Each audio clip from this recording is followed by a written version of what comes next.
लेकिन पहले मैं वहाँ बैठता था, आज मैं यहाँ बैठा हूँ। और वहाँ जब बैठता था तो एक छोटे कमरे में मुख्यमंत्री और राज्य हाईकोर्ट के चीफ जस्टिस के बीच में एक छोटे फोरम में बैठते थे। मीडिया नहीं होता था, कैमरा नहीं होता था, तो बड़ी खुल कर के बात होती थी। और मेरी भी छवि ऐसी थी कि मैं बहुत जरा खुल कर के बोलता था। लेकिन अब शायद मैं इतना बोल पाऊंगा कि नहीं, मुझे पता नहीं। लेकिन ये भी मैं मानता हूं कि मैं काफ़ी खुल करके बोलता था। फिर भी मैं कह सकता हूं कि मैं बहुत कुछ बोलने से डरता था। और शायद यहाँ भी जो मुख्यमंत्री हैं उनके मन में भी ये रहता होगा कि भाई कहे या ना कहे, हमारी कठिनाइयाँ बताएं या न बताएं। और ये स्थिति को मैंने अनुभव किया हुआ है और आज मैं यहाँ बैठा हूँ। तब मैं आवश्यक मानता हूँ कि इन दोनों मुख्य धाराओं के बीच में हमारी संवादिता कैसे बढ़े, खुलापन कैसे आए, एक दूसरे को मजबूती कैसे दें, जो मजबूती भारत की मजबूती के लिए हो। अगर हम इन चीजों को पूरा कर सकते हैं तो हम एक देश की बहुत बड़ी सेवा कर सकते हैं। मैं उन विषयों को स्पर्श करना नहीं चाहता हूं जो सामान्य तौर पर इस फोरम में हर बार चर्चा में रहे हैं। ज्यादातर रहा है चर्चा में विषय पेंडेंसी का। सब्रवाल जी साहब थे, लाहौटी साहब थे, बालकृष्ण साहब थे, इन सबके कालखंड में मैं सब सुनता आया और आज भी उसकी चर्चा हो रही है। पूर्व प्रधानमंत्रियों के भाषण देखेंगे तो उसमें भी इस बात का जिक्र है। दूसरा विषय है, हर किसी ने हर फोरम में भ्रष्टाचार के प्रति चिंता जताई है और इसलिए मुझे उसमें अब नया कुछ जोड़ना नहीं है और इसलिए मैं उस विषय को स्पर्श नहीं करता हूं। हर कोई इसकी चिंता कर रहा है लेकिन अभी तक समाधान हम नहीं ढूंढ पाए हैं। हो सकता है आज के फोरम की मीटिंग के बाद इस मंथन से हो सकता है इन सारी चीजों के भी रास्ते निकलेंगे। लेकिन मुझे हमेशा ये बात ध्यान में आती है कि हम सब एक समान प्रकार के मनुष्य जीव हैं। अलग अलग जिम्मेवारियां हम निभा रहे हैं, अलग अलग कामों को अपनी योग्यता, क्षमता और संजोग के अनुसार हर एक को मिला है। लेकिन जो न्याय क्षेत्र में है उनका वैसा नहीं है। वो भले हर एक के बीच में से आए, हम जैसे लोगों से बीच से आए हैं, लेकिन ईश्वर ने उनको डिवाइन काम के लिए पसंद किया है। आपके पास जो काम है वो एक डिवाइन काम है। आपके पास जो काम है जो ईश्वर आपके माध्यम से करवाना चाहता है, और इसलिए हम लोगों के पास जो काम है और देश के और 125 करोड़ नागरिकों के पास जो काम है उससे आपका काम भिन्न है। और इसलिए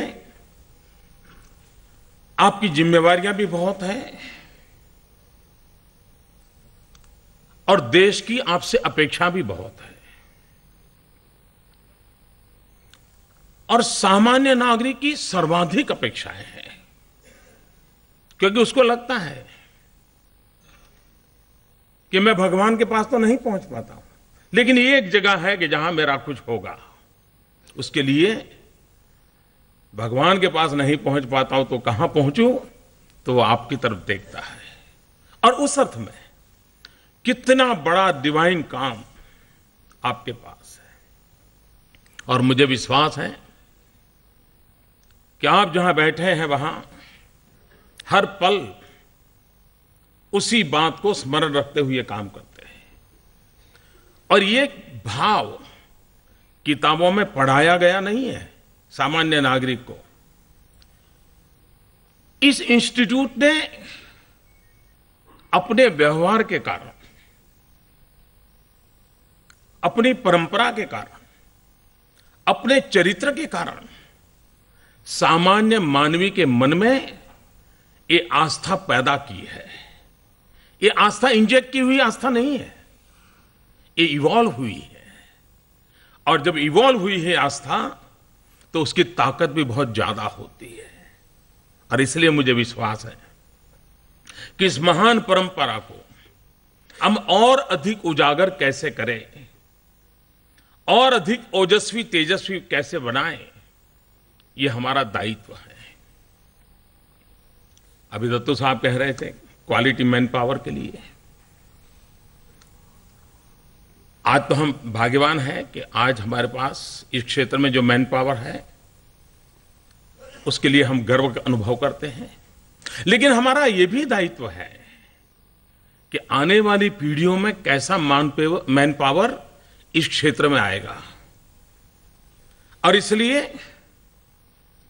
हमारे जितनी चिंता इंफ्रास्ट्रक्चर को लेकर के है, जितनी चिंता डिजिटल फॉर्म में, आधुनिक टेक्नोलॉजी के फॉर्म में अपनी इस व्यवस्था को ढालने की है, उससे अधिक हमारे लिए सबसे बड़ी चिंता का विषय है कि हम आने वाली पीढ़ियों को तैयार करने के लिए, इस फील्ड के लिए ह्यूमन रिसोर्स डेवलपमेंट का हमारा मैकेनिज्म क्या हो। उत्तम से उत्तम ब्रीड लॉ फैकल्टी में कैसे आए, उत्तम से उत्तम ब्रीड जुडिशरी में कैसे जाए। और इसलिए हमारी इस काम के लिए जो इंस्टीट्यूशंस हैं, राज्य सरकारों की सविशेष जिम्मेवारी है कि हमारी लॉ कॉलेजेस हो, लॉ यूनिवर्सिटीज हो, उसको हम किस प्रकार से समयानुकूल और भविष्य को ध्यान में रख करके कैसे तैयार करें।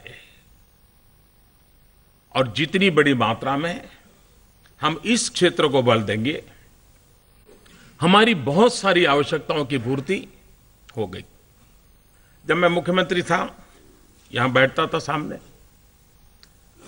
एक बार हमारी एक मीटिंग में विषय आया था, पेंडेंसी की चर्चा हो रही थी। एक हाईकोर्ट जज ने जो रिपोर्टिंग किया वो कम से कम मुझे तो चौंकाने वाला था। उन्होंने कहा हमारी कोर्ट तो सप्ताह में 2-3 दिन चलती है, और चलती है वो भी 2-3 घंटे चलती है। तो बोले हम पेंडेंसी कहां से कर सकते हैं। तो ऐसे ही मेरा मन कर गया कि मैं पूछूं तो सही भाई क्या बात है ये। नहीं, बोले कुछ कारण नहीं है, लेकिन जो बिल्डिंग में हम बैठते हैं उसमें उजाला नहीं है और बिजली आती नहीं है। आप कल्पना कर सकते हैं, हम न्यायपालिका को बार बार पूछते तो है कि भाई पेंडेंसी क्यों है, लेकिन कोई तो सोचो कि बिजली तक अगर मुहैया नहीं है तो फिर वो कोर्ट कितने घंटे चलेगी, कितने दिन चलेगी, न्याय प्रक्रिया बढ़ेगी कैसे। और इसलिए सारी जिम्मेवारियां एक तरफा नहीं है। और फिर कभी यह भी पता चलता है कि बिजली क्यों नहीं है, तो बोले कोई 5 स्टार एक्टिविस्ट कोर्ट में चला गया था तो वो स्टे ले आया था, तो वहां वो खंभा डालना मना है। अब बताइए कहां जाए बात कहां जाकर के रुकती है। और इसलिए हम एक कॉम्प्रिहेंसिव, एक इंटीग्रेटेड अप्रोच के साथ सभी इकाइयां मिलकर के सही दिशा में एक लक्ष्य निर्धारित करके चलेंगे तो इन चीजों को पार करना कठिन नहीं है। हम चाहते हैं डिजिटल इंडिया, भारत सरकार का एक बहुत बड़ा मिशन प्रोग्राम है।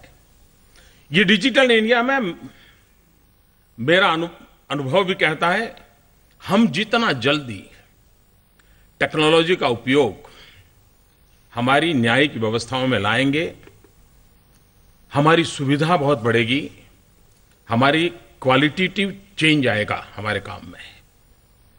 और आवश्यकता है क्वालिटेटिव चेंज की। कोई जमाना था जब कोई रेफरेंस ढूंढना है तो 10 ग्रंथ हाथ लगाने पड़ते थे।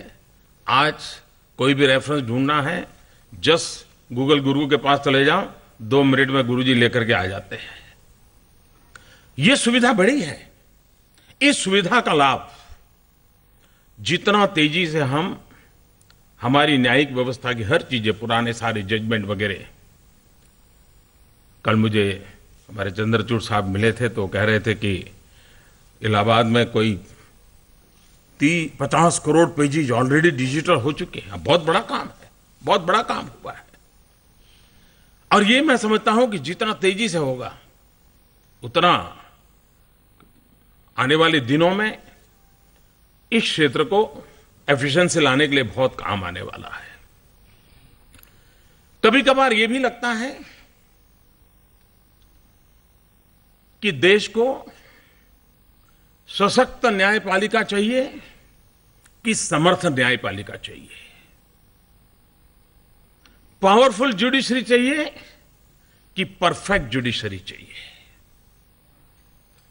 मैं चाहूंगा कि इस फोरम में बैठे हुए सभी महानुभाव अपने अपने दायरे में चर्चा करें। हम पावरफुल तो होते चले जा रहे हैं, जितनी तेजी से पावरफुल हो रहे हैं, पावरफुल होना गलत नहीं है, लेकिन उतनी जितनी तेजी से परफेक्ट होना उतना ही अनिवार्य हो गया है। हमारी जुडिशरी पावरफुल भी हो, हमारी जुडिशरी परफेक्ट भी हो, हम सशक्त भी हो, हम समर्थ भी हो। और यह आवश्यकता इसलिए है कि सामान्य मानव के लिए ये एक जगह है। मैं उस बिरादरी से हूं, मैं अपने आप को उस बिरादरी से होने के कारण अपने आप को भाग्यवान मानता हूं।